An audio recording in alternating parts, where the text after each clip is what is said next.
concern over the last few years that issues around land and its ownership and use have become the preserve of specialists and political elites. And there's a need to draw in the experience of ordinary people and communities across Scotland who are engaged with a very, very wide range of issues concerning how land is owned and used in their communities. So last year we launched a festival with a range of events across the country, from Duns in the Borders to I think the most northernmost was one in Wick. And it's run with no budget at all. We have no money whatsoever. It's basically done in cooperation with Commonweal, who have a kind of media outlet called Common Space, and they do the kind of website thing and very limited amount of media coverage and basically social media to invite people to bring forward issues and projects and events they want to hold during basically August into September. So this is the second year of it. If you Google Our Land Scotland, you'll find a programme of events. I'm off to Dunfermline straight after this, I think, on a 5 o'clock train, to speak at an event which is the culmination of about 10 events that have been taking place in Fife over the past week. A huge range of events, from food growing in Burnt Island to all sorts of other stuff I can't even remember. So that's just a wee bit of context about how this fits in. So first of all, in my view, the issues that are raised by cases such as the Cowgate in Edinburgh, and I'll talk about other issues in Edinburgh as well, are essentially to do with democracy. Particularly how the planning system operates within the democratic system. Because the planning system, the system by which permissions are allocated to parcels of land to use it for certain purposes, is a statutory framework of law that's been in place since the 1930s, and particularly since the 1947 Planning Act. It's a statutory framework that governs the principles and the practices and the processes by which these decisions are made. It's very important to understand that a lot of the frustrations we have, a lot of the difficulties we have, a lot of the objections we may be to do with the very system itself. Now the Cowgate obviously is a very particular case determined by this legal framework, but there are two elements to this framework. One is the framework of law itself, and the other is the democratic process by which decisions are made. So the legal framework is set by Parliament, but the decisions in the planning system on land like the Cowgate is made principally by local authorities. Scottish ministers also have a role in the planning system, as we saw to our horror, I think, in the Donald Trump many planning application. So it's both a legal framework and it's also a political process of decision making. And I think it's important in any case one's involved in to be able to clearly articulate what the particular problem is here. You know, is it a problem of failure of council to properly evaluate certain factors, whatever? Is it a failure in consultation? Is it a failure in the city's wider strategic vision for the city? Is it a failure in the system itself? And it's really, really important. I've been working with communities and campaigns now for, say, a quarter of a century, and it's very, very frustrating to work with communities and campaigns who focus very understandably on their own particular problem in their own particular place. They fight that battle, maybe they win, maybe they lose, but the point is nothing fundamentally has changed as a consequence of many of these battles. The system stays the same, the underlying flaws stay the same, and so these kind of cases will occur again and again and again. And what we really need to do, and I'll come back to this, is actually work out a campaign that's not just focused on specific areas, but is linked to a much wider campaign for reform. Now there's two particular opportunities coming up to reform these two elements: the planning system, the statutory framework, and the democratic system that makes these decisions. So on the legislative framework, the Scottish Government set up a planning review group last year. It reported in May, I think, this year. The government has responded to the review, and it has indicated that it will be bringing forward a planning bill. So by October, November, There will be a consultation paper coming out from the Scottish Government on what it considers should be in that bill. And then the bill itself will be coming forward probably in March or so next year. Now, the last planning bill was 2006, six. So these things come along about once every decade. And they're the opportunity to hopefully fundamentally reform the way in which these decisions are made. And if that opportunity is not taken, then for another decade, there'll be many individual decisions that are still taken within a flawed framework. So it's actually quite important, and it's an obligation and a duty and a heavy burden really on those who find themselves in this place of conflict at these key junctures, to kind of look beyond the specific problems with a particular site, or indeed beyond the problems with this particular city in Edinburgh, to the system of a whole and work out how it can be reformed. Because once that's done, there won't be an opportunity for some time, typically. And the second opportunity, which is to do with the democratic system, is obviously what? Elections. The elections in 2017. The people who are making these decisions are elected members of this community. It's a democratic system. We decide who makes these decisions in local government elections. Turnout nationally in the local elections in 2012 was 39%. And the problem is we've got a very relatively small number of people who passionately care about what happens in communities and care about local democracy, and they turn out and they make their voices heard. We've got a large majority of people who, on the evidence of turnout at elections, couldn't give a damn. And yet, many of those people are living in communities who are being directly, negatively affected by the decisions of councils, not just in planning, but in transport, environmental health, education, transport, and all the rest of it. So it's vitally important to engage with the local government election next year, boring as it might seem, because it contains the key, not just next year, but in 4 or 5 years' time, ongoing. This is a generational project to, as the Leave campaign said, take back control of our places and our communities. To engage with that process, and for example, to make issues like the Cowgate and others election issues. Put them on the table. This is what happens in national elections. At the Holyrood election, there were election issues. Interest groups, local communities said, we're concerned about the pollution in this river, or whatever it may be. What do you think? These were raised at hustings. They lobbied parties and said, what are you going to do in your manifesto? This is what we would like you to do. What's your response to that? As a candidate, I received, I think, something like 8,500 emails over the course of that campaign from everyone from the International Fund for Animal Welfare to God knows who. Everybody was lobbying candidates and parties about the positions they would adopt in the election. And the same should be happening in local elections, and it seldom does, but it should. Now, I just want to run over a few more cases in the city to highlight the extent of the problem, and then I'll just conclude with how we should be taking this whole campaign forward. I've been living in Edinburgh for a quarter of a century or so, and over that time I've been involved in quite a number of issues, fundamentally to do with land and power in the city. And I just want to highlight 4 to give you a flavour of the extent to which we need to be more in control of the democratic process. So the first, in generic terms, is the common good land of the city. I don't have time to go into what common good is, but it is the legacy of common land that was bequeathed to the city through a series of royal charters going right back to the 14th century. And I write about this in my book. I've produced reports, etc. on this question. And the extent to which the governance of that land and the decisions that are made about it and the benefits that flow from it are both unaccountable and flawed in the way that the council looks after these things. I'll just give you one little example.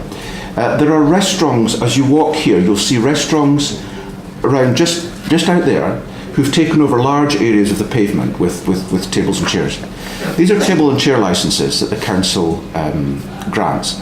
Now, I think this is a good idea. I think alfresco dining, and it gives a bit of buzz to the city, and it obviously provides more dining opportunities for the large numbers of people who come to visit the city in the summer, and that's all fine. But in effect, these businesses are about doubling the size of their premises. Now, they're not paying double the non-domestic rates as a consequence. They're paying a fee for the table and chair licences. Now, I've got an issue about the process of those table and chair licences and how they're granted, but we'll put that to one side. The fundamental thing is that the land on which those tables and chairs are situated is common good land. And all that money from the grass market, from George Street, should all be going into the common good fund. And I can let you guess what is happening. So that's an ongoing issue. I'm hoping to take this forward in Parliament. The legislative framework for common good is still based on a 15th century Act of Parliament.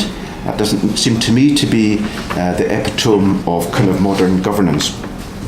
A second issue that came up, and this is in the context of common good, was the discovery that one of Edinburgh's most ancient buildings, Parliament Hall, which I'm not sure if you know about, but it's buried in the midst of the Court of Session buildings behind St Giles, was built in the 16th century by the city in order to provide the Scottish Parliament, to invite the Scottish Parliament to become permanent and resident. The Scottish Parliament had a habit of moving around the country wherever the King wanted to meet it, Stirling, St Andrews, Perth, whatever. And Edinburgh said, well, why don't you come here and we could make this a real capital of Scotland? And so they built a beautiful, and if you go, if anyone hasn't been in it, you should go. It's got one of the most magnificent hammer beam roofs of any building in Scotland. Visit it. It was built in the late 16th century, and it was financed by public subscription, and it was financed by the Common Good Fund on land that was common land that was part of the Queen Mary Charter.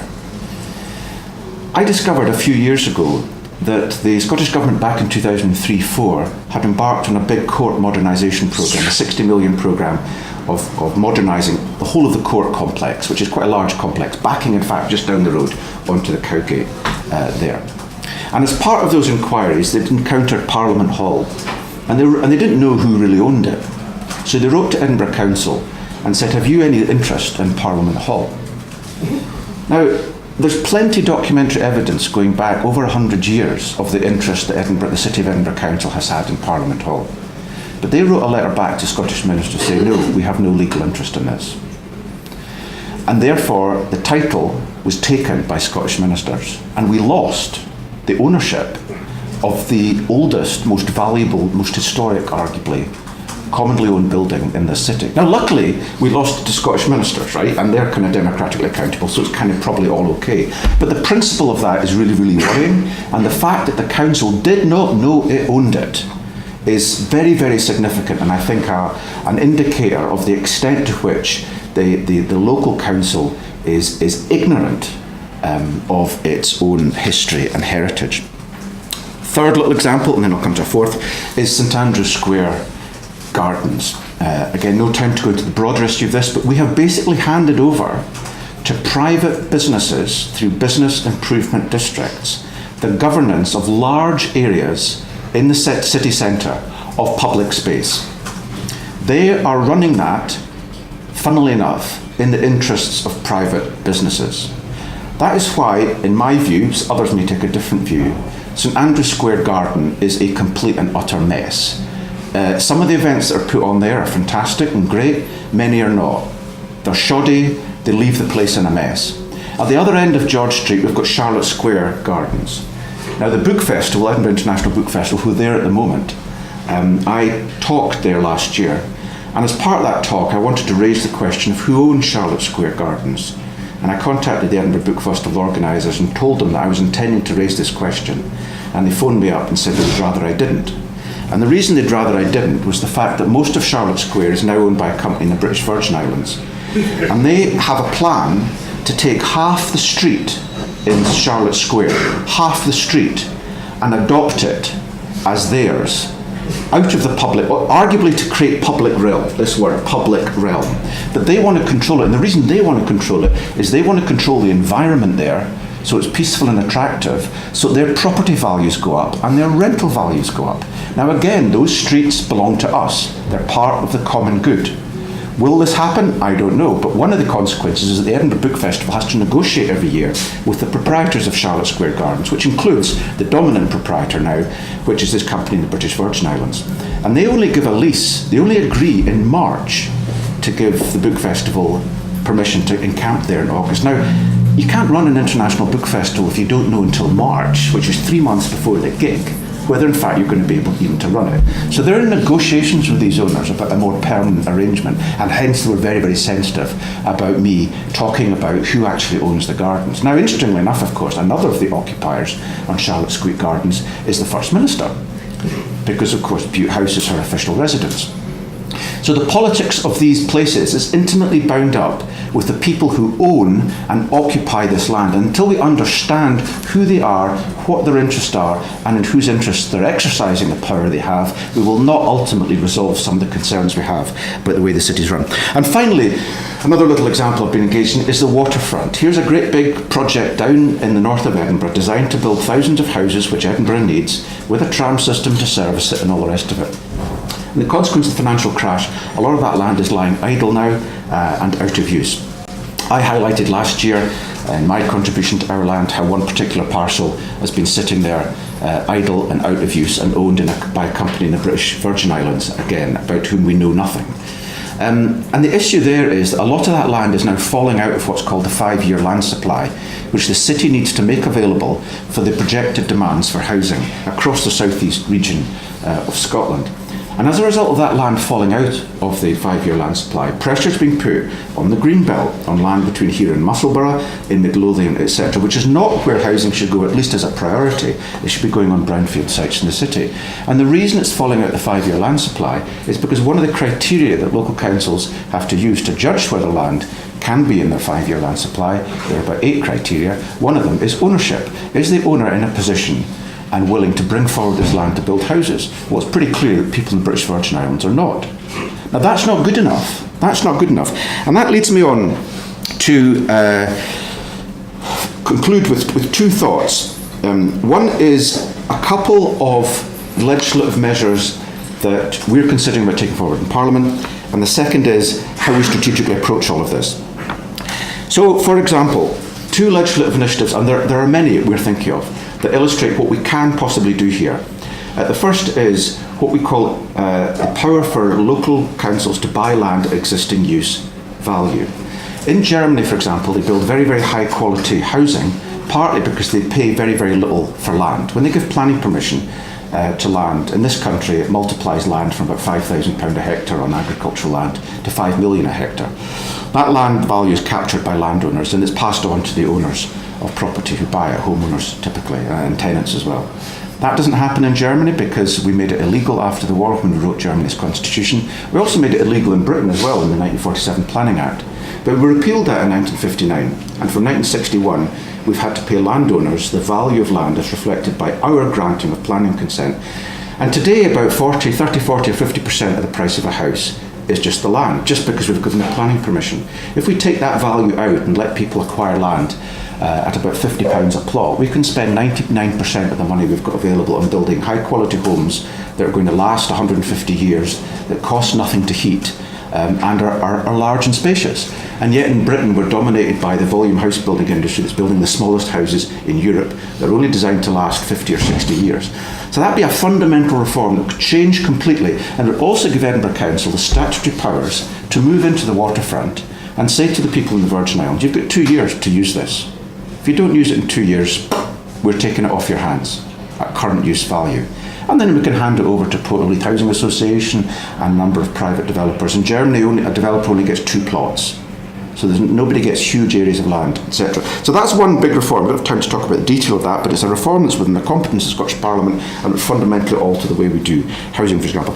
The other is this kind of small thing, but it's actually quite important, and it's been coming into focus in Edinburgh here, and that's the historic issue about holiday homes, which has been an issue in the Highlands, for example, in the borders, areas where lots and lots of homes are bought up as holiday homes and kind of life is drained out of communities. And there's nothing we can do about that. I was in Applecross in Wester Ross, for example, this summer. There's a house for sale there for £300,000. No one there can afford it because they work in tourism and fishing. in Crofting, they haven't got the wages to afford that, it'll be sold to someone outside. Now maybe that person will come and live there and that'll be fine and dandy, but most probably they won't. They'll buy it as a holiday home. So there's another quality building that comes out of the local housing market. If there was a way, and all you need to do is create a new use class in planning, that you split domestic property into two use classes. One is for permanent residency as a home, and the second use class is for holiday or temporary accommodation. Then the council, then the owners of that building would have to apply for consent to create a holiday home. That consent in a place like Applecross would automatically be refused. The value of the house would drop from £300,000 to about £100,000 because no one could pay £300,000 locally. Now this is an issue that's coming into focus in many villages in Fife. A lot of the professionals and the lawyers and the bankers in Edinburgh have little holiday homes in Crail and along the coast of Fife. And it's also coming to focus in the Old Town here, in the Grass Market and the Old Town, with more and more properties being bought as buy-to-lets and Airbnbs. And we want to do an investigation campaign with Simon and others to investigate the impact of this, how it's emerged, and what the future might be, for example, for the Cowgate Primary School. Because if the school roll falls there and the school closes, the lifeblood will be drained out of a place like the Cowgate. There were 110 houses granted planning consent in Kingstable Road there, single bedroom flats, exactly what Edinburgh needs for young people and indeed elderly people who are downsizing. There's no guarantee that all of those flats in a few years' time after the bill will be party lets or Airbnbs. And again, it's turning the Grass Market into a big party zone instead of a place where people live and work. So those are the kinds of things that this Parliament can actually do. They're very straightforward, they're very simple, they are massively controversial. And I think one of the problems we've got in Holyrood is that politicians have not been A, imaginative enough, or B, nearly ambitious enough in what they're trying to do to allow people and to facilitate councils and communities to create really good places to live. So finally, what do we need to do about this? Well, it seems to me we increasingly need a multi-track strategic approach to this. So we must have local activism around the things that matter to individuals and communities. Those people must be very, very clear about what it is they're trying to achieve in specific localities, for example, over there. But they must also be clear about what needs to change at a slightly higher level, for example, in the council. There must be political, and so the second level is there must be political activity in the council. And that ties into next year's elections, right? And getting this city run by people who are committed to a vision of the city that matches the rhetoric that Simon put up there and can be held to account by the people on a regular basis for implementing that vision. Now, councils and any decision makers make mistakes, okay? And everyone should be brave enough to say that they get it wrong now and again. The key thing is to enable people to have access to a level of accountability and engagement, and consultation, and planning and all the rest of it that doesn't allow the powers that be to be able to veer off what they said during election time during their term in office. So it's vitally important to get people elected to the City of Edinburgh Council who more closely match the aspirations of the people who live in the city. And finally, we need parliamentary activity, because some of this is about legislative change, and I've indicated two areas. Changes need to take place in Holyrood on the statute book. And very, very finally, this kind of activity needs to take place across the city, and it needs to take place right across Scotland. We need to increasingly tie up the concerns that people have, because they're exactly the same concerns fundamentally when you interrogate them.